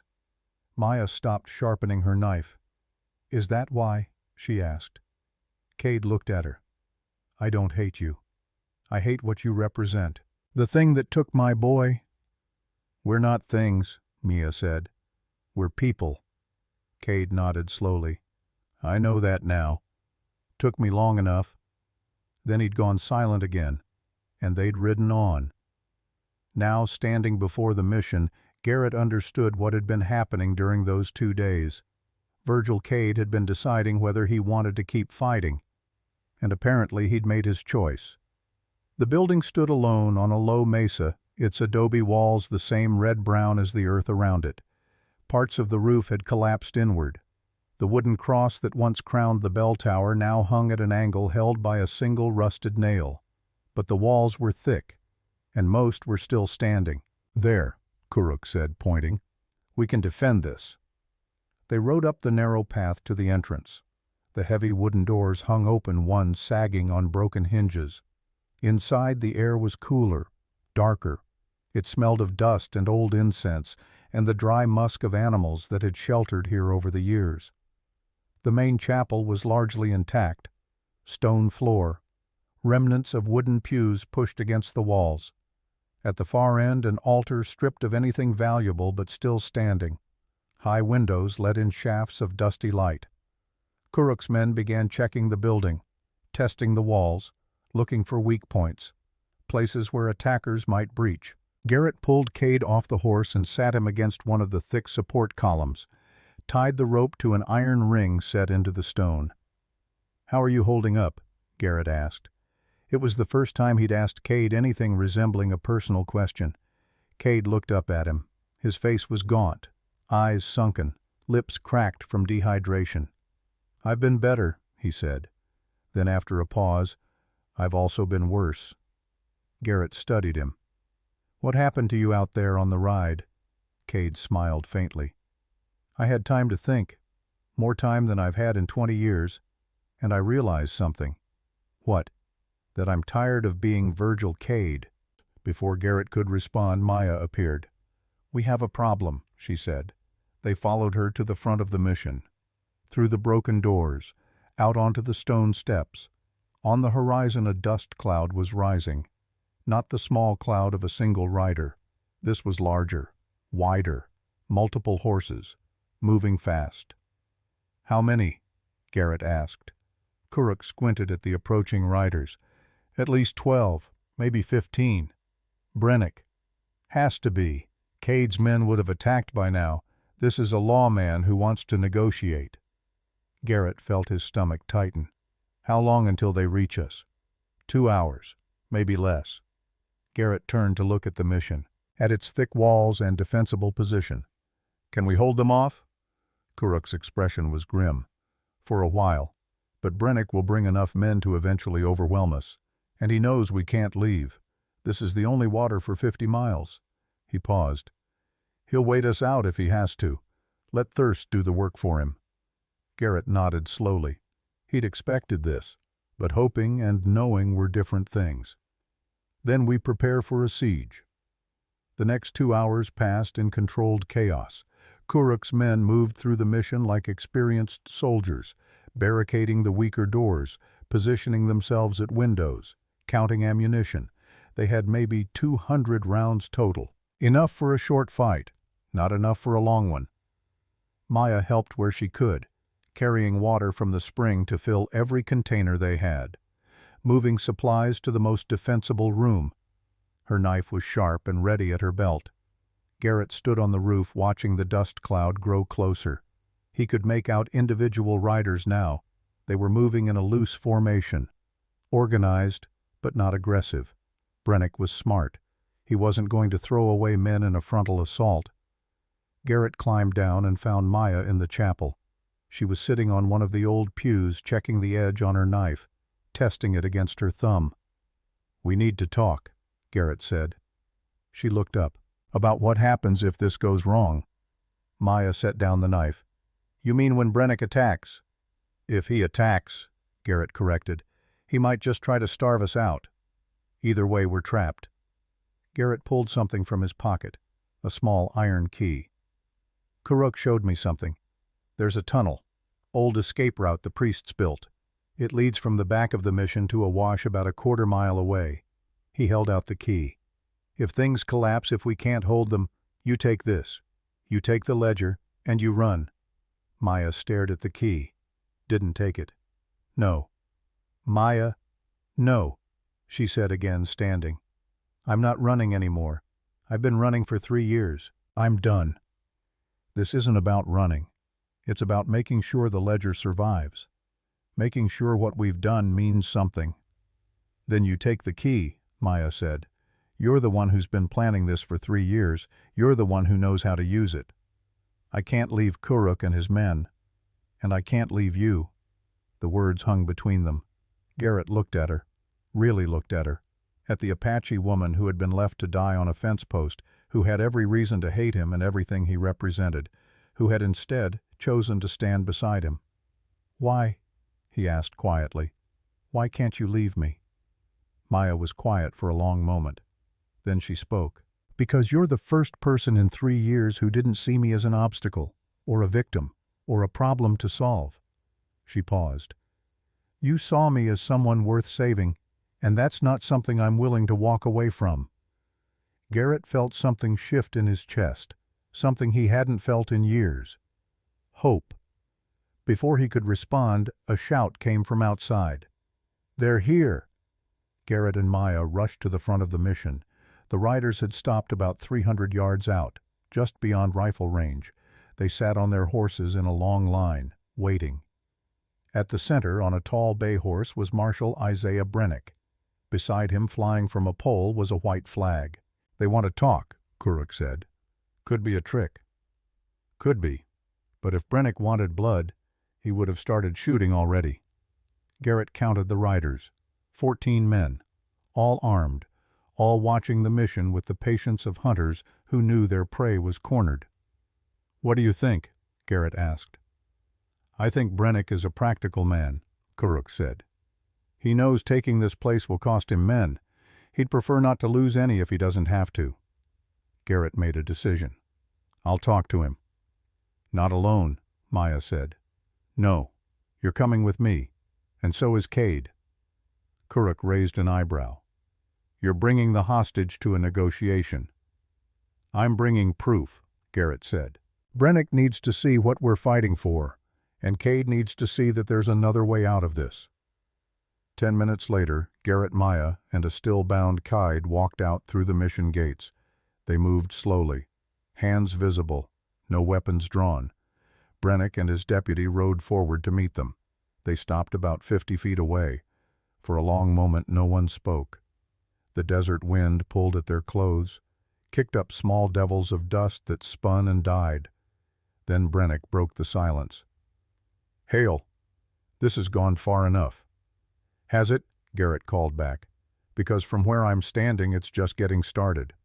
You're holding a federal hostage. You've stolen evidence. You've assaulted peace officers. Surrender now and I can argue for clemency." "Clemency for what? For trying to bring a murderer to justice?" Brennick's jaw tightened. "That's not your decision to make. That's what courts are for." "Courts that Cade owns," Garrett gestured to the man beside him. "Courts that will bury the evidence because it's inconvenient for powerful men. The system isn't perfect, but it's what we have." Maya spoke, her voice cutting across the space between them. "The system protected him when he massacred my people. It protected him when he killed Garrett's brother. Tell me, Marshal, why should we trust it now?" Brennick looked at her. His expression softened slightly. "Because the alternative is what you execute him yourselves, become the very thing you're fighting against." "We're not executioners," Maya said. "We're witnesses, and we're tired of being silenced." Brennick was quiet for a moment. "Let me take Cade into custody," he said finally. "Give me the ledger. I'll open a formal investigation, federal jurisdiction, no interference from local authorities." "And if that investigation goes nowhere," Garrett asked, "then at least you tried through proper channels." "The proper channels have had 3 years to work. They chose not to." Brennick's hand moved toward his gun. Not threatening, just nervous. "I have 14 men, Hale. You have maybe 6. This isn't a fight you can win. Maybe not, but we can make it expensive enough that you'll wish you'd listened." Cade spoke for the first time. "Let me talk to them, Marshal. Alone, just for a few minutes." Brennick looked at him surprised. "Why?" "Because I think I can end this without anyone dying." Brennick's eyes narrowed. "What are you planning, Virgil?" "I'm planning," Cade said slowly, "to do something I should have done 3 years ago. Tell the truth." Garrett and Maya exchanged glances. Brennick studied Cade for a long moment, then nodded. 5 minutes. And I'm watching." He and his deputy rode back to the line of men. Garrett, Maya, and Cade stood alone in the open ground. "What are you doing?" Garrett asked quietly. Cade looked at him, and in those cold blue eyes Garrett saw something unexpected. Peace.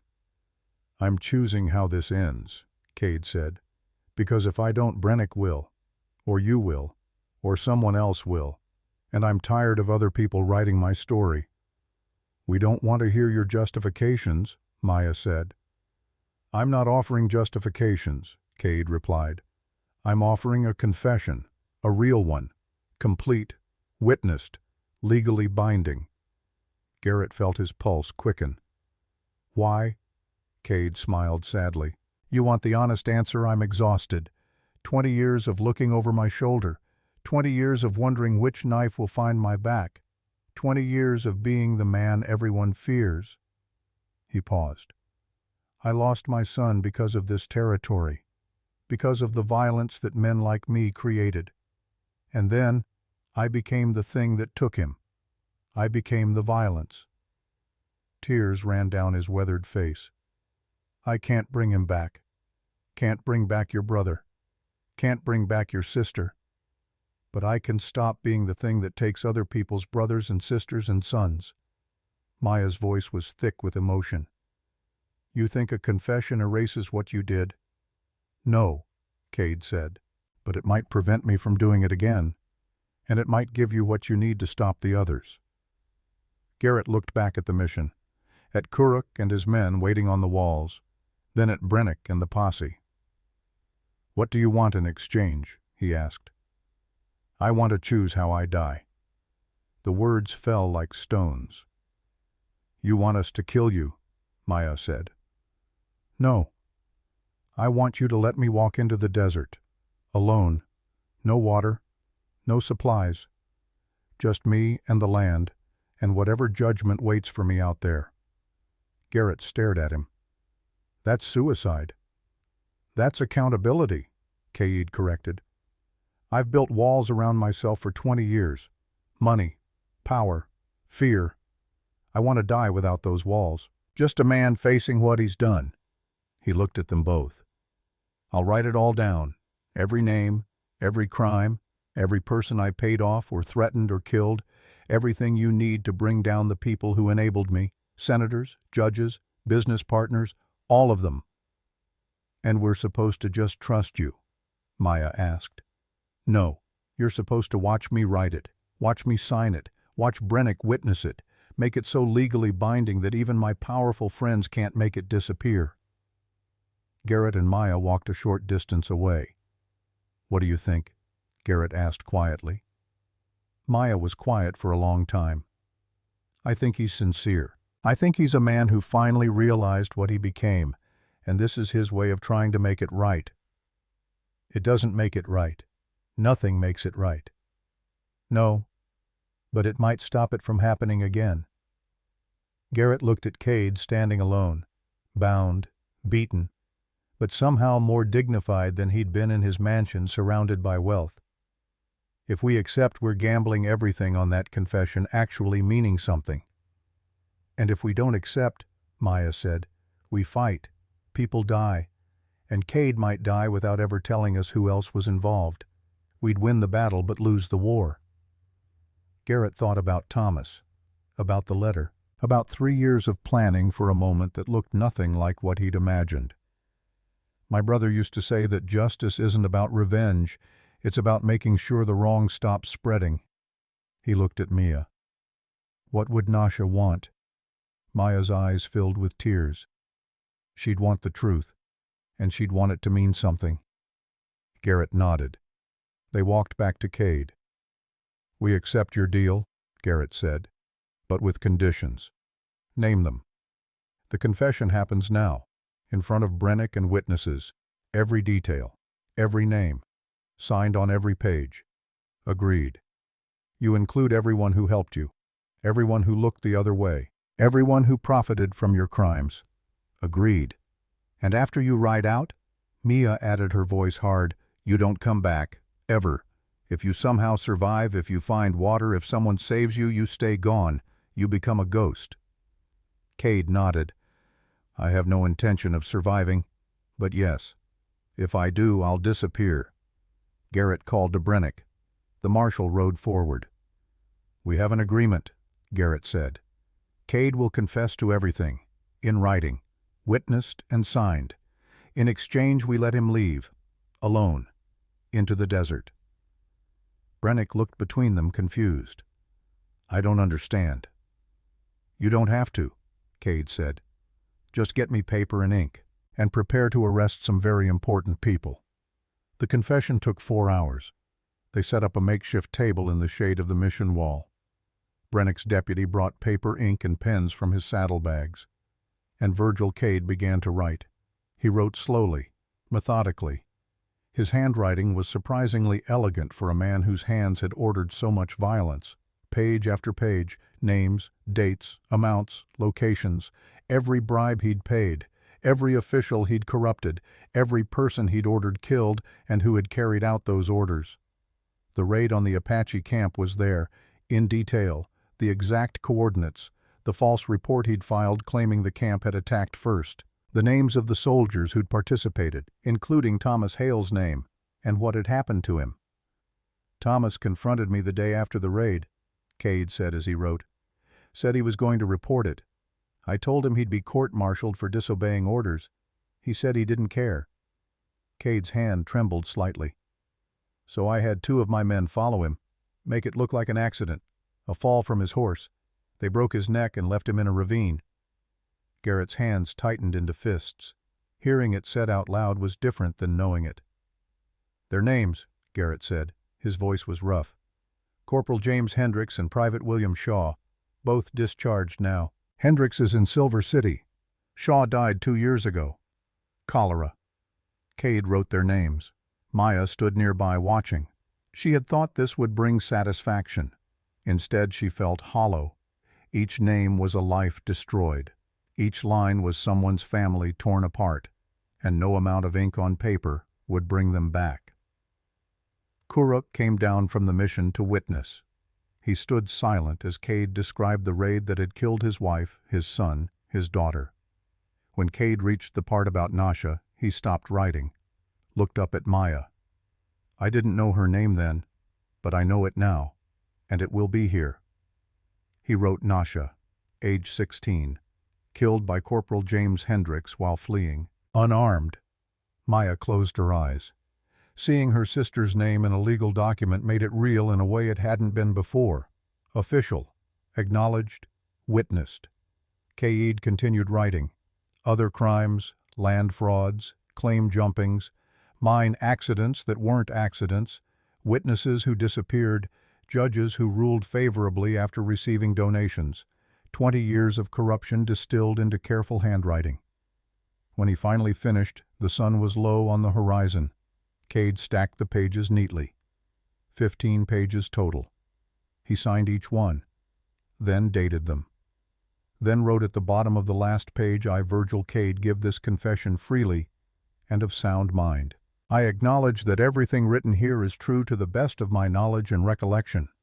I submit this confession as evidence of crimes committed and request that all persons named herein be investigated to the fullest extent of the law. He signed it one final time. Then Brennick signed as witness, then his deputy, then Karuk, then Garrett and Maya. Legal, binding, undeniable. Brennick read through every page. His face grew paler as he went. This implicates Senator Morrison, he said quietly, Judge Caldwell, Judge Preston, Governor Hartwell's chief of staff. He looked up. If this gets out, it will tear the territorial government apart. Good, Kuruk said. Brennick carefully stacked the pages, started to roll them up. Then he stopped. He flipped to the last 3 pages, the ones with the most powerful names. His expression changed. Cade, he said slowly, these last 3 pages. You didn't sign them. Everyone went still. Garrett stepped forward, looked at the pages. Brennick was right. Pages 13 through 15, the pages listing Senator Morrison's bribes, Judge Caldwell's fixed verdicts, and the territorial governor's involvement were unsigned. Cade met Garrett's eyes. I signed what I was willing to sign, he said. You lying son of a... Garrett started forward. Maya grabbed his arm. Wait. She looked at Cade. Why? Why confess to everything else but not this? Cade's expression was sad. Because I'm a coward. I'll admit to my own crimes. I'll face judgment for what I did. But those men, he gestured to the unsigned pages, those men have reach, have power. If I sign those pages, they'll come after my grandchildren, my sister's family, everyone I've ever cared about. He paused. I'm willing to die for what I did, but I won't put my family in the crossfire. Brennick looked at the unsigned pages, then at Cade. So the big fish swim free, he said bitterly, and only you pay the price. I'm the one who did the killing, Cade said. They just made it profitable. There's a difference. Not much of one, Maya said. Cade looked at her. You're right. There's not, but it's the best I can do. Kuruk spat on the ground. Even in confession, you protect the powerful. I'm protecting my family, Cade said. You'd do the same. I have no family left to protect, Kuruk said coldly. You saw to that. Silence fell. Garrett wanted to rage, wanted to force Cade to sign those last pages, but looking at the man's face, he knew it wouldn't work. Cade had drawn his line, and he wouldn't cross it. Brennick made a decision. I'll submit what we have. 12 pages of confession. It won't bring down everyone, but it's more than we've ever had. He rolled the pages carefully, sealed them with wax. Deputy Carson, he said, take these to Tucson, directly to Federal Prosecutor Mitchell. No stops, no delays. If anyone tries to take them, you ride hard and don't look back. The deputy nodded, mounted, and rode off into the gathering dusk. Cade stood. Now my end of the bargain. One of Brennick's men brought a horse. No saddle, no supplies, just the animal. Cade walked over to it, ran his hand along its neck. "I used to love horses," he said to no one in particular. "When I was a boy before the war I wanted to breed them. Thought that was the best life a man could have." He mounted slowly. His movements were stiff from being bound for days. He looked down at the assembled group, at Brennick, at Kuruk, at Mia, at Garrett. "I know this doesn't fix anything," Cade said.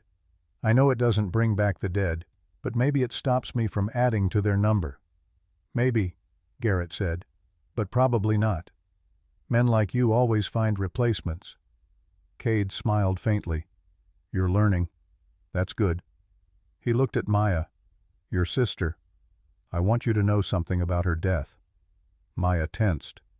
"When Hendricks shot her it was quick. She didn't suffer. I know that doesn't help, but I thought you should know." Tears ran down Maya's face. "Don't talk about my sister like you cared." "I didn't," Cade said honestly. "But you do, and you deserve to know."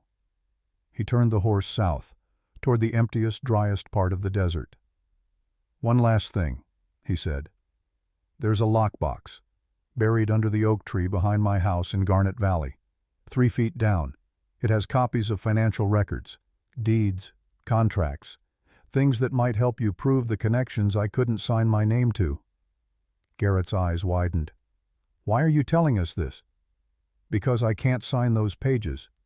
But maybe you can use what's in that box to build a case without my signature." He looked at them one final time. "Good luck. You're going to need it." And with that, Virgil Cade rode into the desert. They watched until he was just a dark shape against the red sky. Then, until he was nothing at all. Brennick stood beside Garrett. "He'll be dead in 2 days." "I know. You're okay with that." "I'm okay with him choosing it. That's different than me choosing it for him." Brennick was quiet for a moment. "I meant what I said. I'll make sure the confession gets to the right people, and I'll personally dig up that lockbox." "Will it be enough?" "I don't know. The signed pages give us Cade and his direct accomplices. The lockbox might give us more, but the really powerful ones—" He shook his head. "They have lawyers. They have friends in high places. They know how to survive." He mounted his horse. "You should leave this territory hale. When news of this confession breaks, there will be people looking for someone to blame.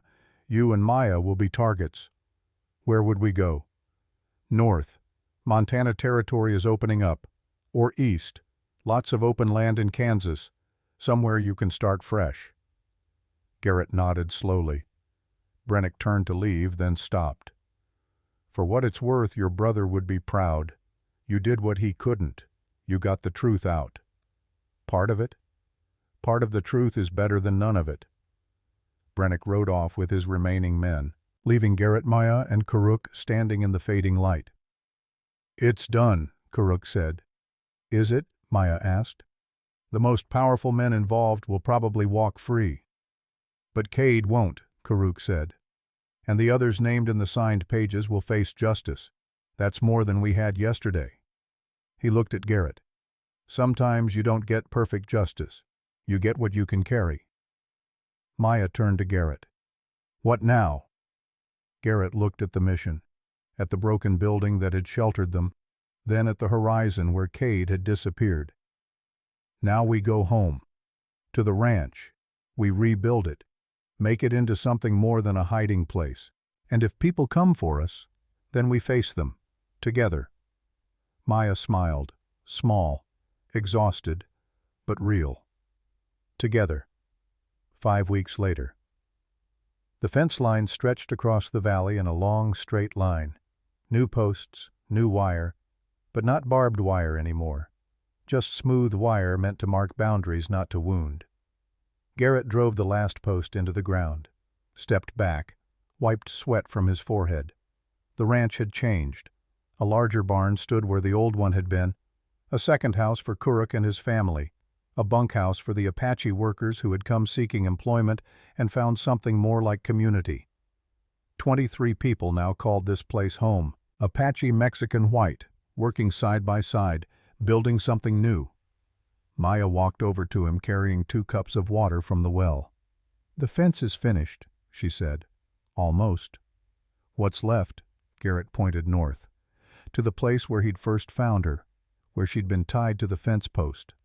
"I want to make that spot different, special." They walked there together. The old post was still standing, scarred, stained, a monument to cruelty. Garrett pulled it from the ground. In its place he drove a new post, this one carved with words. Mia read them aloud. Nasha, who should have lived, Thomas Hale, who tried to do right, and all the others whose names we don't know, but whose lives mattered. Tears ran down her face. Kuruk approached. He carried something wrapped in cloth. "We do this properly," he said. He unwrapped the cloth. Inside were sage, sweetgrass, and tobacco. "In my people's tradition, we don't just remember the dead. We honor them. We release them to continue their journey." He arranged the herbs at the base of the post. "Maya, you should speak her name, out loud, so she knows she's remembered." Maya knelt beside the post, placed her hand on the carved letters. "Nasha," she said.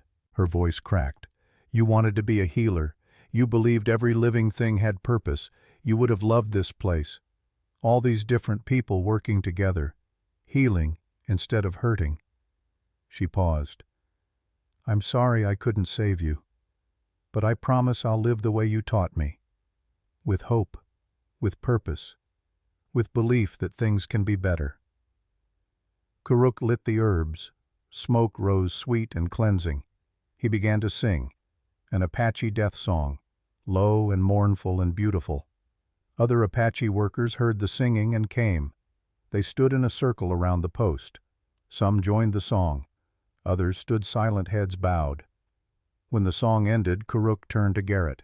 "Your brother should be honored too." Garrett knelt beside Maya. "Thomas," he said quietly, "you were braver than I ever was. You stood up when others looked away. You paid for that with your life. But your death wasn't wasted. Because of you we found the truth. Because of you things are changing." He paused. "I hope wherever you are you're at peace. And I hope you know that I'm trying to finish what you started." The smoke from the herbs drifted upward into the clear sky. For a long moment no one spoke. The last note faded into silence. Then from the back of the gathered circle a white settler stepped forward, a man named John Weaver, who'd arrived at the ranch 2 weeks ago with his wife and infant son. He knelt beside the post, pulled something from his pocket, a small wooden cross, handmade, roughly carved. "My brother," Weaver said quietly, "died in the same raid that killed Nasha. He was a soldier. He was following orders, but that doesn't make it right." He placed the cross beside Kuruk's offerings. "I'm sorry," Weaver said, "for what my people did, for what I didn't stop. I'm sorry." Kuruk looked at him for a long moment. Then the old Apache reached down, picked up the cross, examined it. "Your brother's name?" Kuruk asked. "Samuel Weaver." Kuruk handed the cross to Garrett. "Carve it," Kuruk said, "on the other side of the post. His name deserves to be remembered too. Not all soldiers were monsters. Some were just lost." Garrett looked at Maya. She nodded. That evening Garrett carved 3 more names onto the post. Samuel Weaver, soldier who questioned Kuruk's family, who should have lived, all who chose peace over hate. When he finished, 23 people stood in a circle around the post. Apache, white, Mexican, and for the first time in that valley's history, they stood as equals. Maya looked at the post, at all the names, all the lives that had led to this moment. "This is how we win," she said quietly. Garrett looked at her. "How?" "Not by destroying them," Maya said, "but by remembering them, all of them, even the ones who did wrong, because forgetting is what lets it happen again." She placed her hand on the post one final time. "Nasha," she whispered. We didn't forget. Then one by one the people began to disperse, back to their work, back to their lives, but changed somehow, quieter, more thoughtful. Maya and Garrett remained. Do you think it's enough? Maya asked. A post with their names? No, Garrett said honestly. But it's something, and something is more than nothing. Maya leaned against him. He put his arm around her shoulders. I got a letter yesterday, she said, from Brennick. What did it say? Cade's body was found, 18 miles south of the mission. He made it farther than anyone expected. And the confession? 3 territorial judges resigned. 5 businessmen were indicted. Senator Morrison is under federal investigation. She paused. But the governor's chief of staff was quietly transferred, no charges, and the other senator named in the unsigned pages claimed he never heard of Cade. So the biggest fish swim free. Some of them, but the water is muddier now. People are asking questions, newspapers are investigating. It's not over. Garrett nodded. Justice doesn't happen all at once. It happens in pieces. A child's laughter rang out from near the barn, Apache and white children playing together, chasing chickens, getting in the way of their parents' work. Mia watched them. Nasha would have loved seeing this. I think she does see it, Garrett said. Somewhere. They started walking back toward the house. Karuk asked me yesterday if this felt like home yet, Maya said. What did you tell him? I told him I'm starting to understand what home means. And what does it mean? Maya thought about that. It means a place where your name is carved on something permanent, where people remember you when you're gone, where what you did matters. She looked at Garrett. It means not being alone anymore. Garrett smiled. No, not alone. That night they gathered for dinner. 23 people crowded around makeshift tables in the yard. The meal was simple. Beans, cornbread, roasted rabbit. But it was shared. And that made it enough. Stories were told, laughter rang out, children fell asleep in their parents' laps, and for a few hours the violence of the past felt distant, manageable, survived. Later, after everyone had gone to bed, Mia and Garrett sat on the porch. The stars wheeled overhead in their ancient patterns. Do you ever wonder what Cade thought about, Maya asked, in those last hours before he died? Every day, Garrett admitted. I imagine him alone, thirsty, knowing he'd chosen this, wondering if it was enough. Do you think he found peace? I think he found honesty. Whether that's the same as peace, I don't know. Maya was quiet for a moment. Brennick's letter said something else. About James Hendricks. Garrett looked at her. What about him? He's still in Silver City, still working as a blacksmith, still free. Are you going to find him? Maya shook her head slowly. No, because Cade was right about one thing. Revenge doesn't stop the cycle, it just keeps it going. She looked at the memorial post barely visible in the starlight. Nasha's name is carved now. She's remembered. That's more important than making another person suffer. Garrett took her hand. That's the bravest thing I've ever heard. They sat there until the moon rose full and bright. Then they stood and walked inside. Tomorrow there would be more work, more fences to build, more lives to rebuild. But tonight there was rest, and that was enough. 3 weeks after the mission, Marshal Isaiah Brennick stood in Federal Prosecutor Mitchell's office in Tucson. Across the desk sat Senator Morrison's lawyer, a sharp-eyed man from back east. Marshal Brennick, the lawyer said smoothly, I understand you're planning to testify regarding the Cade confession. That's right. You realize this puts you in a difficult position. Senator Morrison has many friends who could make life uncomfortable for a man with a family. Brennick felt his jaw tighten. His mind went to his daughters, to his wife, to every reason he'd stayed silent for 8 years. Then he thought about Garrett Hale, about Maya, about 2 people who had risked everything when he'd risked nothing. Is that a threat? Brennick asked quietly. The lawyer smiled. Merely an observation. Brennick stood, placed both hands on the desk, leaned in close. You tell the senator something for me.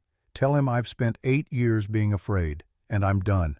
Tell him I'm going to testify. I'm going to tell the truth. And if anything happens to my family, I'll make it my life's work to make sure he hangs." He walked to the door, stopped, looked back. "Some heroes prefer to remain anonymous," Brennick said, "but they shouldn't have to be." The testimony took 3 days. When it was over, Senator Morrison resigned, and Brennick went home to his daughters. He slept well that night, for the first time in years. Epilogue. 6 months later. The Santa Fe Tribune arrived on a Tuesday afternoon. Garrett read it aloud while Maya worked in the garden. Territorial corruption scandal continues. Former Major Virgil Cade's confession leads to ongoing investigations. The article detailed the arrests, the resignations, the trials still pending. It mentioned the lockbox Brennick had dug up, how it had provided additional evidence that corroborated the signed confession. 3 judges removed from office, 7 businessmen awaiting trial, Senator Morrison forced to resign though he was never formally charged, and buried at the end U.S. Marshal Isaiah Brennick has been promoted to Chief Marshal of Arizona Territory. In a statement, Brennick credited brave citizens willing to risk everything for truth with making the recent anti-corruption efforts possible. When asked about Garrett Hale and the Apache woman known as Maya Brennick, declined to comment, saying only that some heroes prefer to remain anonymous. As for charges of desertion against Hale, the Army has officially closed the case, citing insufficient evidence and mitigating circumstances. Maya looked up from her planting. "So it's really over." "The legal part. But the real work is just starting." He gestured to the ranch. "To the 35 people who now called it home, to the school that Kuruk was building, to the fields being planted. This is the real answer to what Cade did. Not revenge, not even justice, just people choosing to build instead of destroy." A young girl ran past, Apache, maybe 8 years old, laughing as she chased a dog. She stopped when she saw Maya. "Miss Maya, I found more healing plants like you showed me." She held out a handful of desert marigolds. "That's wonderful," Maya said, smiling. "Bring them to the teaching circle this evening and we'll learn how to prepare them." The girl ran off, already shouting to her friends about what she'd learned. Garrett watched her go. "You're good at this, teaching." "I had a good teacher," Maya said. "My sister taught me that healing is about more than medicine. It's about giving people hope." She stood and brushed dirt from her hands. "Come with me. I want to show you something." They walked to the memorial post. Someone had left flowers, fresh wildflowers tied with grass. "Who did this?" Garrett asked. "Different people. Almost every day someone leaves something. Flowers, stones, tobacco. It's become a place where people come to remember." She touched the carved letters. "Not just Nasha and Thomas, but everyone they've lost. It's like the post holds all our grief, and somehow that makes it easier to carry." Garrett placed his hand beside hers on the wood. "Do you think they know wherever they are? Do you think they know what we built here?" Mia smiled. "I think they're the reason we could build it. Their deaths showed us what happens when hate wins. This place," she gestured to the ranch, "this is what happens when we choose differently." A bell rang from the main house. Dinner time. They walked back together, hand in hand. The sun was setting, painting the desert in shades of gold and crimson. And on a fence post in the middle of Arizona Territory, 3 names stood carved against the gathering darkness. A promise kept, a memory honored, a fence that no longer divided but held hope, held healing, held home. The end. Historical note. Virgil Cade's confession led to one of the largest corruption investigations in Arizona territorial history. While many of the most powerful individuals implicated were never formally charged, the scandal resulted in significant reforms to territorial governance and law enforcement. The settlement that grew around Garrett Hale's ranch became known as Haven's Rest. It operated as one of the few integrated communities in the Southwest, lasting until 1919, when it was absorbed into the expanding town of Copper Springs. The memorial post marking the deaths of Nasha and Thomas Hale still stands now protected as a historical landmark. Visitors continue to leave offerings there honoring not just those two names, but all victims of frontier violence. Marshal Isaiah Brennick served as Chief Marshal for 11 years and was instrumental in professionalizing territorial law enforcement. In his later years, he frequently cited the Cade case as the moment he understood that justice required courage, not just authority. As for Garrett Hale and Maya, historical records show they remained at Haven's Rest for the rest of their lives, never marrying but building a partnership that became legendary in the region. Their combined efforts created a community that educated over 300 children and provided refuge for countless families fleeing violence and persecution.